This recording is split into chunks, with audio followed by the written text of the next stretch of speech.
bir ajoyib qizni uchratdim. Ismi Karmen. Uni tanimaysan. Masala binodan emas. Juda ham xursandman, rost. Lekin uni ham xursand ekaniga ishonchim komil emas.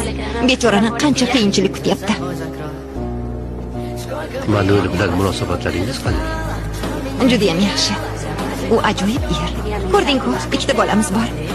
Bunaqa bo'ladi deb kim o'ylabdi deysan? Men juda ham baxtliman. Mayli. Men bora qolay. Bolakayni qorni ochgan ko'rinadi. Meni aldor qilsa,